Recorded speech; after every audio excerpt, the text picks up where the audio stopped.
Thanks everyone for coming. Welcome. I'm excited. I know the panelists are pumped for this as well. You came here to hear them speak, so I'll just be brief, give an introduction to myself and what the main topic of today's discussion will be. So some of you know I'm Ross Stewart. I'm a second year here at Fuqua. I'll be the moderator for this panel, and today we'll be discussing the main, I guess, differentiating strategies in a competitive market. Our three panelists are all from breweries in the area, so it'll be interesting to hear them see how they stand out. So without further ado, we can start with introductions, I guess, kind of going down the line here. So Sean, great. Start us off. Hi, I'm Sean Lilly-Wilson. I'm founder and I call myself Chief Executive Optimist of Fullsteam Brewery here in Durham. We've been around since 2010 and we make distinctly southern beer using local farmed ingredients. That's kind of our little niche, and I'll probably be talking a little bit about that. It's good to be back on campus. I went here years ago and I did a joint MBA MPP over at the Sanford School. Cheers. Cool. Adam Charnack, ringmaster, if you want to use adorable brewery owner titles, but president, co-owner of Highwire Brewing. We're based in Asheville, North Carolina. We have 2 breweries and 2 tap rooms there. We opened a tap room in beautiful Durham, North Carolina, December 1st, and we're in the process of opening a tap room in Knoxville, Tennessee right now as well. It'll be open this summer. Sell our beer in 6 states, in the Carolinas and Georgia, and then throughout the Mid-South and up lower in the Midwest. And been in business about 6 years, and our shtick is we make approachable and balanced ales and lagers, and then we make some crazy cool stuff as well. David Baldwin, founder and brand person. I'm the brand master at Ponysaurus Brewing, and I also have an advertising and design firm in Raleigh, North Carolina called Baldwin and. I actually came at beer from the advertising side, so we were looking to create our own brands at the agency, and so we've incubated a couple of different things out of the agency, and Ponysaurus is one of those things. So, perfect. So I guess to start things off, it would be interesting to hear from you guys about how, I know that the market has changed a little bit. Sean, for example, you were in at 2010, and things have developed over time. So if you could talk a little about what you've done to stand out over time, how you get people in your door and, maybe say not a competitor, but also discuss that, the market's not zero sum.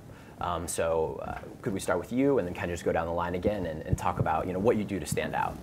You bet. When we launched in 2010, we had 4 or 5 beers on tap, and that was quaint. Now we're at about 20 or so, and the appetite for new is tough. The margin really works, and I think gentlemen to my left will agree that the benefit really is by bringing people on premise to your tap room. If you make a barrel of beer, it's a unit of measurement, it's 2 kegs. If you can just picture a barrel of beer, you're basically making $1,000 more per that barrel, each barrel that you brew, when you can get people on site drinking that beer versus distribute it out to a third-party wholesaler. So keeping people on premise as much as possible while not sacrificing your opportunities for distribution is the key model. And as we think about our businesses, I think in various ways we all look to do that. But that means you have to invent and hit the reset button, kill your darlings, and innovate constantly, especially in this market. So these days we're coming out with 1 or sometimes 2 new beers a week. And if you look at, we had 4 beers and we were going to do the occasional seasonal, it seems downright quaint, if at worst antiquated. But that's the nature of the industry. We'll see where it goes. Yeah, I mean, I'm going to just echo everything Sean said. Hopefully, perhaps throughout the day, but particularly just right now at least. Yeah, I think I guess there's a couple things. I mean, consumer product goods generally, I think the consumer is like so much more, I don't know the right word, particular, fickle. You can use whatever negative word you want, but I think in a positive way has so many options and wants to try new and variety of things. And so, we're like, I think at the epicenter of kind of that. I don't know what other industry there is where there are 7,000 small independent players in one small little industry. It's kind of insane, I think, when I think about it.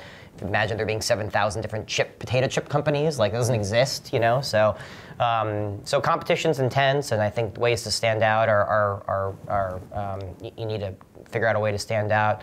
And so, I think coming up with a ton of variety and finding out what the consumer wants and demands is important. And I think in order to be successful, I think the key that what we've been doing, I think, to be successful, particularly in the last year or two, I guess throughout our existence really, is to kind of just be flexible. I think sometimes people think, and I mean, I'm an undergrad business student, and so you're taught, like, here's your business plan, and you follow your plan, and I think sometimes it's important to have a plan. It's also important to juke and jive, if that's the right terminology.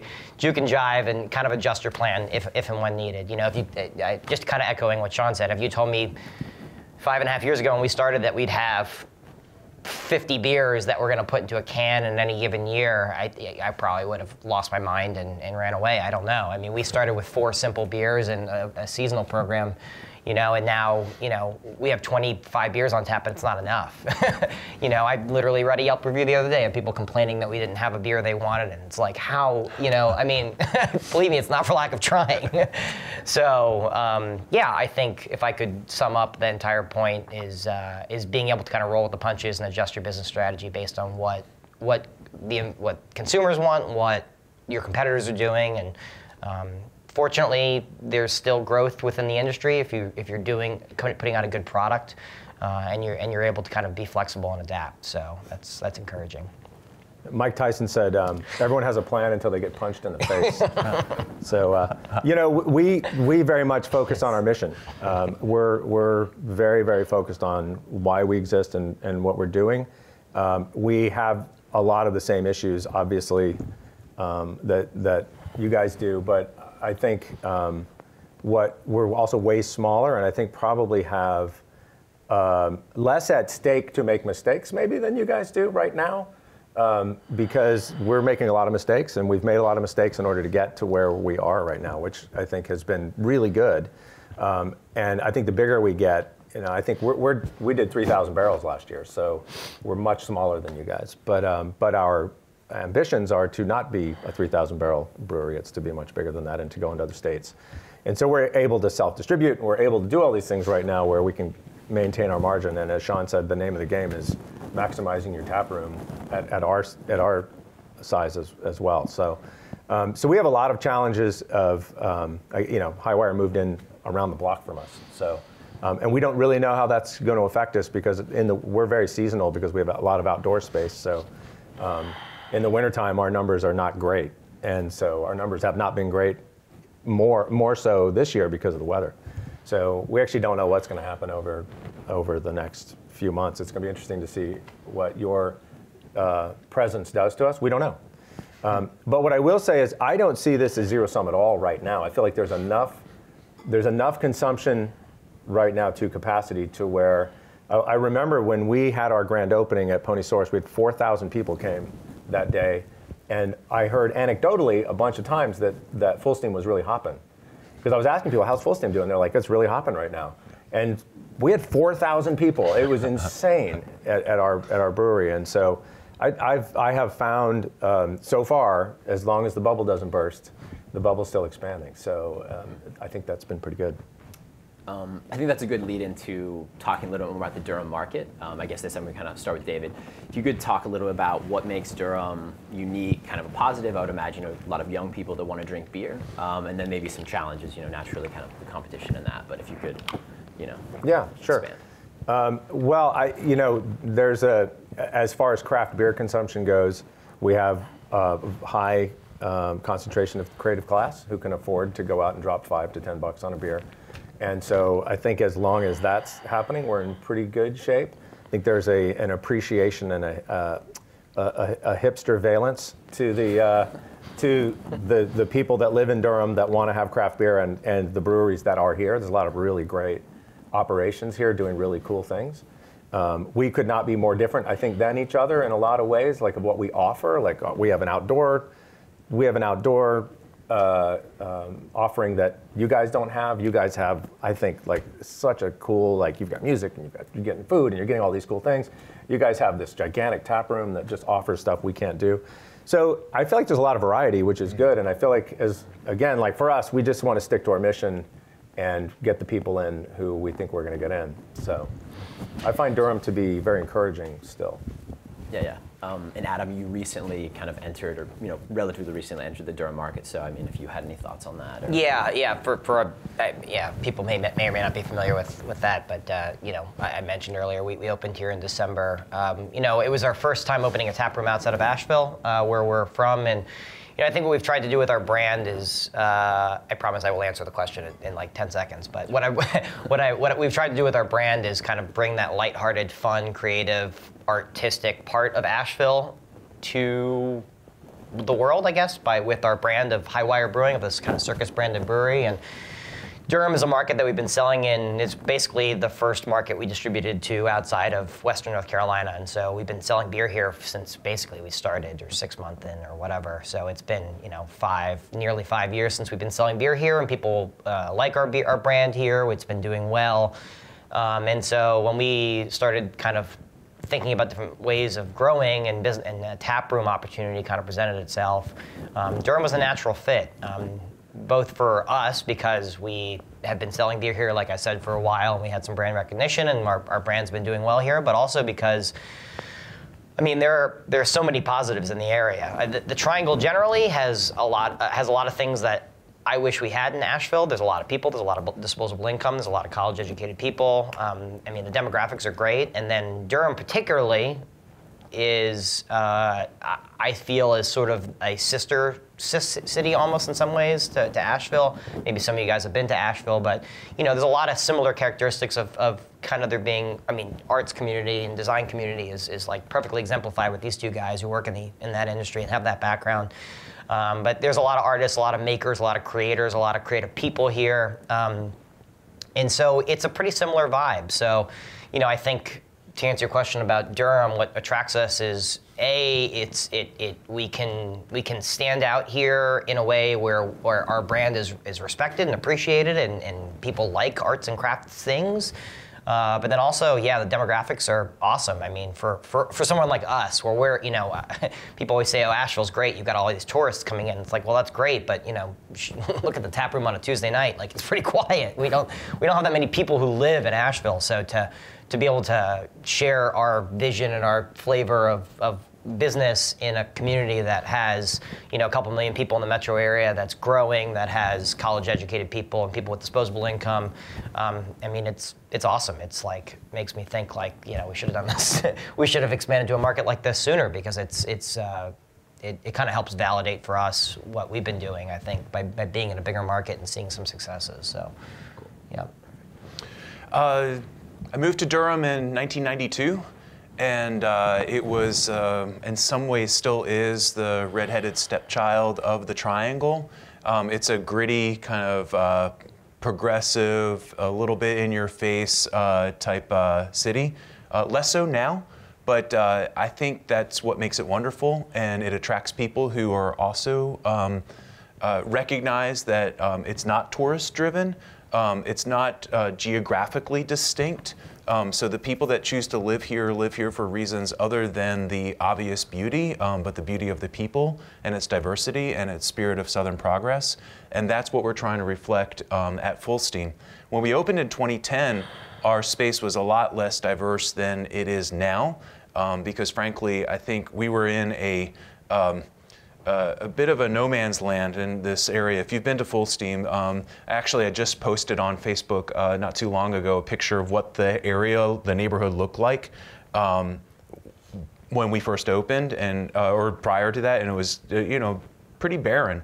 The people that came out are the ones that are most typically empowered and comfortable to visit a space that's where they feel safe and can walk around, and specifically I mean white men, and that was a challenge, because I'm working really hard, and we work really hard even though there's 3 white men sitting here, to reflect the spirit of diversity and inclusiveness that we love about Durham.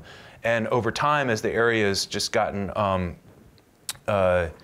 more populated and more known, I feel like we're doing a better job of reflecting the spirit of Durham. We have a lot of work to do on that front, but I would say one of the challenges for us is that Durham, we cycle through people a lot. Not everybody stays in this area, and so the people who come into to the town, they don't know much about the history. They don't know much about Fullsteam, our origin, or our kind of like presence, our tenured presence here.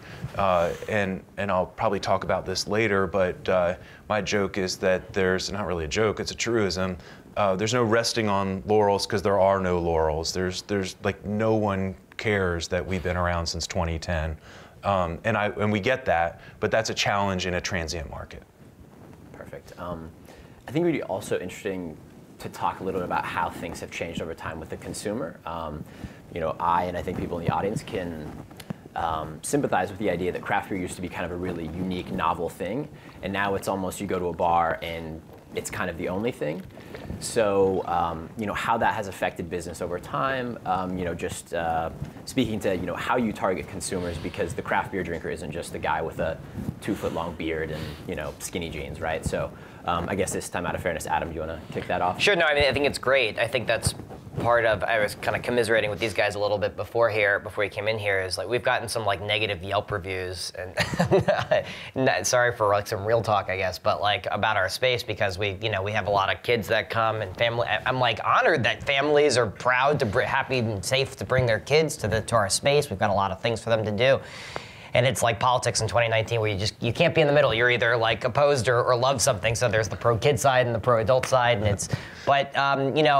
was thinking about it, and it's like, well, I think we're getting this kind of conversation more because we're attracting a more diverse clientele, which is, I think, what the question that you've asked. And so instead of attracting just the big guy with the flannel shirt and the big beard, none of us have great big beards on this panel. You should be suspicious of us. He's got the best. Jeans, so,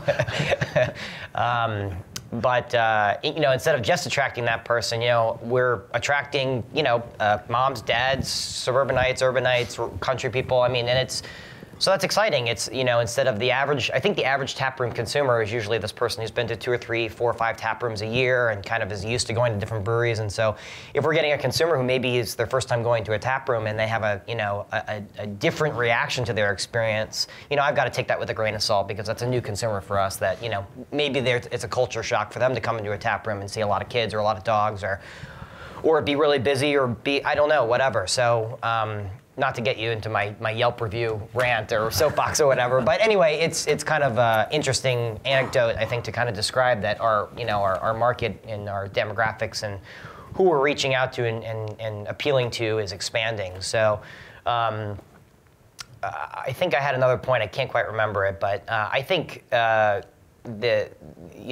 being able to come up with different beer styles is also something that we've had to do to appeal to other people. I think, I know the anecdote I was thinking is, but you can learn a lot from Yelp reviews. You can also learn a lot from Untapped. I don't know if you guys are familiar with Untapped, but it's like a way where you can like check in, drink beers, and like rate your reviews on them. And it's amazing that the beers that get the best reviews aren't always, per se, in my opinion, the best reviews, but they're the ones that have the most, or the best beers, but the ones that seem to have the most flavor, get the most or the best reviews. And so, I'm sure there's some like adorable business marketing term for this that I just can't think of, like a heuristic or whatever. It's been 15 years since I've been in business school, but I'm sure somebody would know that term. But people seem to. We make a lot of lagers, which are like very clean and approachable beers, and we don't put them out in package all that often because they don't sell very well. But we have like 3 or 4 on in our tap room, and I swear that's 90% of what our employees drink is our lager, our rye lager, our Bohemian lager, is any lager that we come out. That's what our that's what the beer nerds ironically, I'm sorry, the beer industry people ironically drink the simplest beers most times, and not the beers that get the most attention. The ones that get the most attention are German chocolate cake 10W40, which has an absurd amount of ingredients, or salted maple 10W40, or hazy, juicy, fresh, hoppy IPAs. So yeah, I mean, I think it's interesting to kind of a challenge to stay true to what you are as a brewery and do things that you like to do, while also making sure that you're being innovative and approaching new people who are interested in craft beer. And so there's I think a dynamic there, and I think we've tried to have a staple of core beers while also making more crazy innovative ones, and hopefully in that manner try to keep and expand the base while keeping people who are more diehard happy and interested and entertained as well. So. I guess David, did you have anything to add? What was the question? Yeah. No. I kind of forgot to half. No, it was good. No, I don't know that I have much to add. how things have evolved over time, right? At one point, craft beer was kind of just for to steal the term beer nerds, Yeah. people that are just really into it, and it used to be a really unique, novel thing. Now it's not that it's not that anymore, but it's a lot more mainstream, right? And how you've dealt with that, what Ponysaurus does. I think it's working in our favor in a pretty big way, because people are more literate about craft beer than they used to be. The average person is more literate with it, and at least understands that it's an option that they should think about and try. And then the question starts to be, where do I want to go, and what experience do I want to have? So I think it's been very helpful, personally. And I like democratizing things. I like when things are democratized. So I like that. I like that that craft beer is becoming a standard of beer versus big beer, but I have no problem with mass beers either. I'm not a beer snob about that, and so I have Coors in my refrigerator at home, So I don't mind, but I also think it's been really good. Mm-hmm. Perfect. And yeah, I mean, so I have this phrase that everybody needs a Vader, like Darth Vader, right? Like the industry got its momentum because we, as craft brewers, rallied against big beer. And that's not really sustainable, because once you win, you don't have an enemy anymore. We don't have a Vader, do we? Who's our Vader? Our Vader's ourselves now. We're fighting amongst ourselves and our own definition of what craft beer is and isn't. Yeah. And we don't have a common enemy, so that's a challenge. Well, I think our Vader might be selling out. Like there is a I personally think a really negative thing happening in craft, where we turn on our own pretty fast. We are the most supportive community ever until somebody sells out, until somebody sells their brewery, and then we become vicious, And I think that's maybe something that is a little bit of a craft Vader. Mm-hmm. That is sad, because I think some of the chicanery happening to craft beers from the big players is really bad. Mm-hmm. And some of the stuff that they're doing to limit being able to get cans and do all these things, that's not good. But at the same time, we were talking about this earlier too, what you want to do when you're an entrepreneur and you have a product that you're really happy about is you want more people to try it. And so... Can I ask a question? Yeah, jump in. Do you guys use the independent seal? I can explain what that is. That's a great question. Can I give some context to that real quick? Yeah. Yes, please. So we have this independent seal. It's a differentiator that we can use from the Brewers Association, of which we're all members. It signifies that our beer is authentic and truly independent and not owned by Budweiser or some other kind of corporate entity. We use it on occasion. Yeah, we don't, which is ironic, because prior to them releasing the seal, I had actually kind of pitched to the BA that they should do something like that, like a certified organic. I use that as an analogy, like something that differentiates that our beer is different than a corporately owned craft brewery. We don't do it. I think there was some pushback when it first came out, and I think we kind of wanted to see that settle before we made we're often sometimes. We're a first mover in some things, but not a first mover in other things, and I think we took the back seat on that one. And I have, I think it's you asked an existential question at a panel, so I'm kind of like thinking through my mind now, like, oh man, like, how do I, what is my Vader? Oh God, like, no. So I don't, That's what I do. Yeah. I think that's an interesting question. We don't use it though to answer your question. Do you guys know? Yeah, I think we can open it up to audience questions now, so that's perfect timing. Just real quick, in the same vein of that Vader, how do you guys feel about Wicked Weed in Asheville selling out, so to speak? I know it's a neighbor of a lot of you guys, but. So I don't want to I feel like I just finished talking, and so I feel a little. You probably know more than any of us. Well, I'm only addressing this because I literally was like, this is the first question that's going to come from the audience. So someone owes me money. I don't know who, but So yeah, we were going to avoid a discussion about exits because I think it's a little bit of an awkward. Are you comfortable talking? Yeah, no, but I'm absolutely. I'm totally happy to answer the question, and I think we're all. I mean, only because I'm talking now, I probably should answer the question first, but. Yeah, I think it's nuanced, and I think David kind of brought up some of the conflicting feelings that some of us have around that. What I think gets lost in translation with Wicked Weed has always been. I'm trying to use my words carefully here, but it's always been owned majority by. It's not.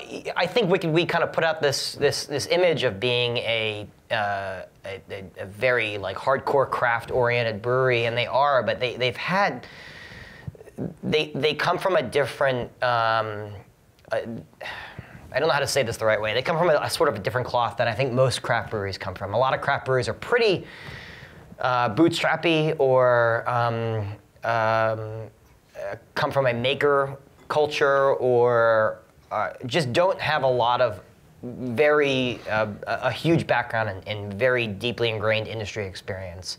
And that brewery happened to come from they had a lot of resources when they began, and a lot of very specific expertise in branding and marketing that I think it's sort of, I think when you hear some consternation from craft brewery owners about selling out, I think part of that stems from feeling like others have legs up in ways that we don't. And I think that it's hard to not resent that sometimes. So I guess I still have mixed feelings about it, and good for them. It's tough, I think, sometimes from us, and I'll speak for myself, try not to speak for everybody, but we're trying to figure things out all the time and don't have all the answers. And when people either have a lot of answers up front or more, and now I think more particularly once they've sold out, they have an absurd access to cheaper costs of goods and distribution.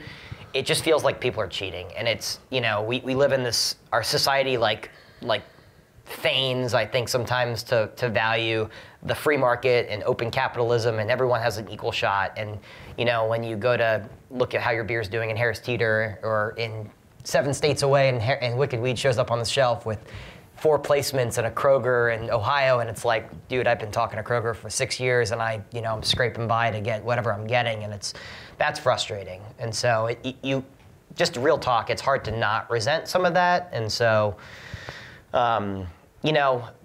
But that you have to balance that with the conflicting opinion of so sure, if someone comes by and says, I have access to markets and opportunities and ways to grow your business, there's a pro and a con there that I think is a little bit more nuanced to have that conversation in the 4 minutes I've been rambling on. So that's good. No worries. Good stuff. Yeah.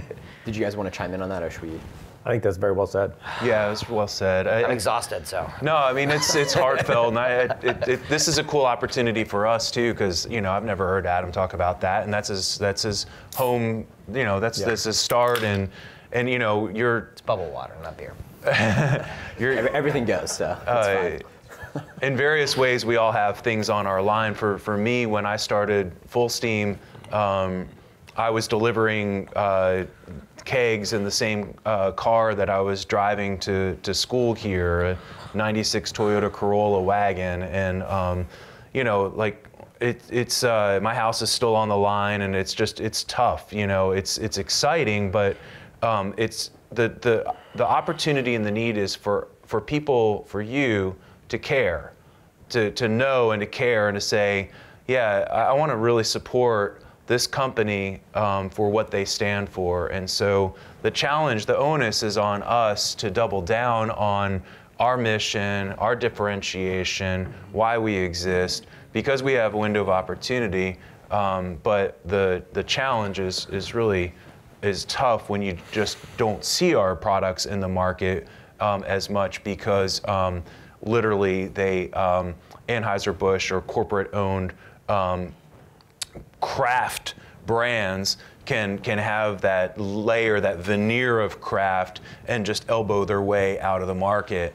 And unfortunately, we have way too many craft beer drinkers who say, I don't care as long as it tastes good, right?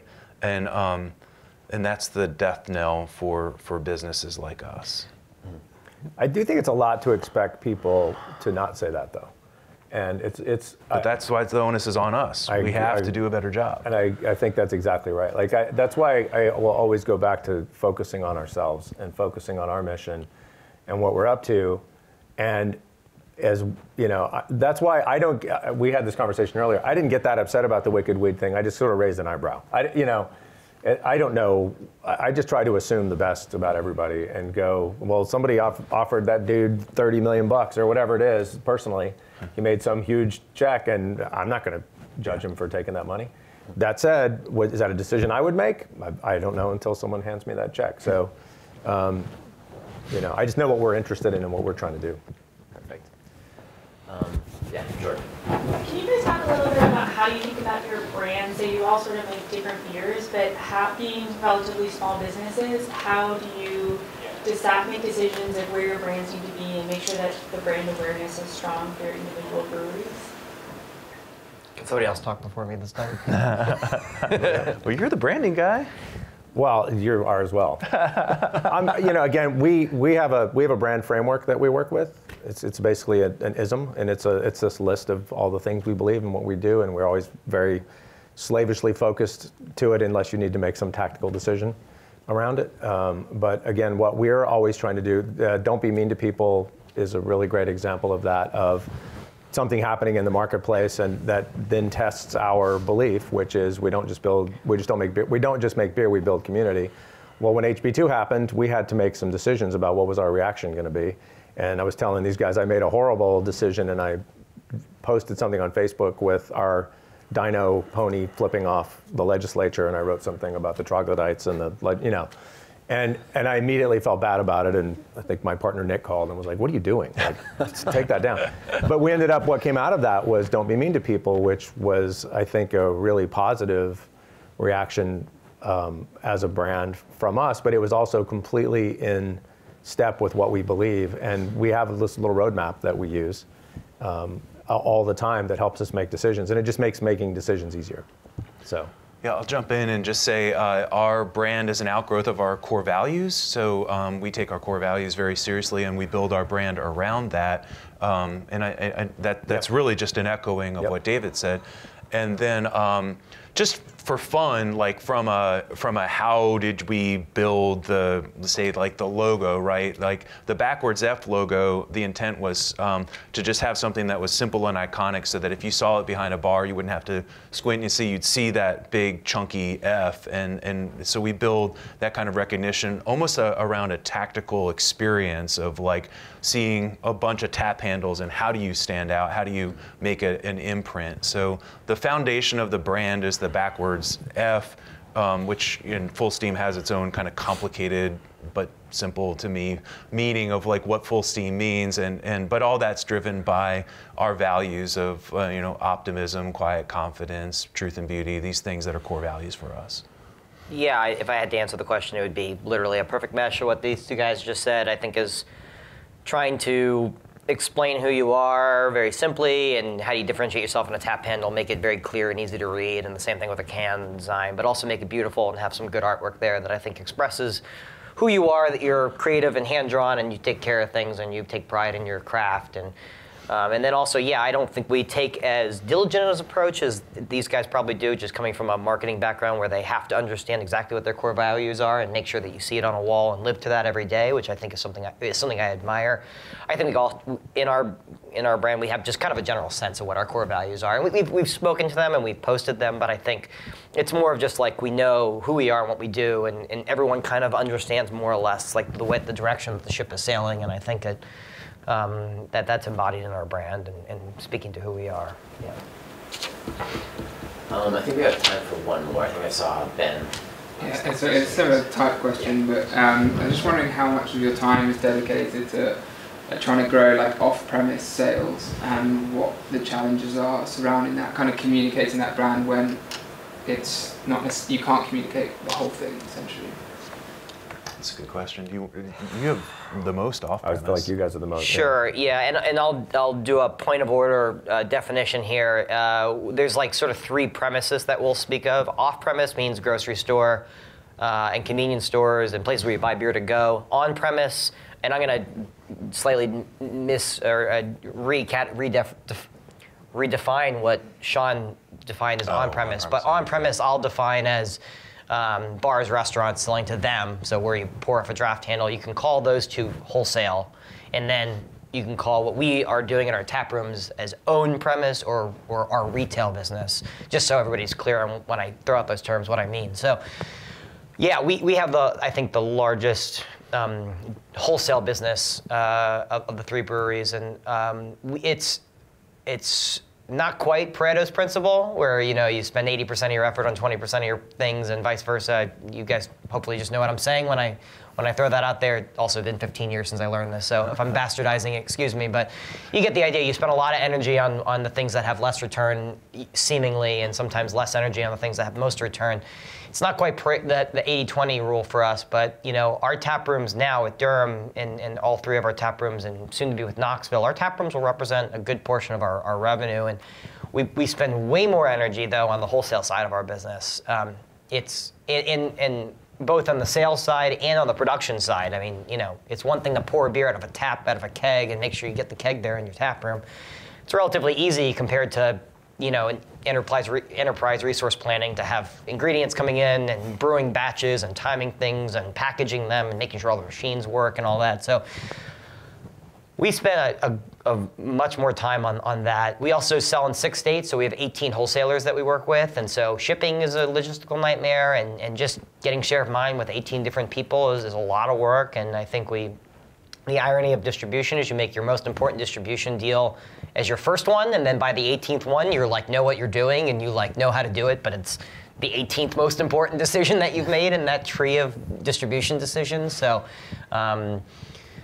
yeah, I don't know if I'm fully answering your question, but I think we spend a way more time and energy on the wholesale side. But I will say it's almost like the foundation for our business. That it's the 5 or 6 core beer brands that we sell in the market must account for 30 to 40, maybe more % of our revenue. And while some of the growth and the excitement and the growth in our brand is in our cool, new, flashy, shiny toys, like without that plain Lay's potato chip, without that like basic, Wonder white bread package, without that like base product, we're nothing. So I think it's important to continue to remember what it is that that makes us eat every day, and that's our wholesale business, and trying to spend a lot of energy growing that. While at this point we're fortunate, I'll speak kind of for all of us, I think that our tap rooms are generally doing fairly well, and so we don't have to spend as much time and energy on it, but maybe we should spend more time and energy on it, because they are such great sources of revenue and profitability for our companies. Yeah, can I jump in and flip that for us? Great.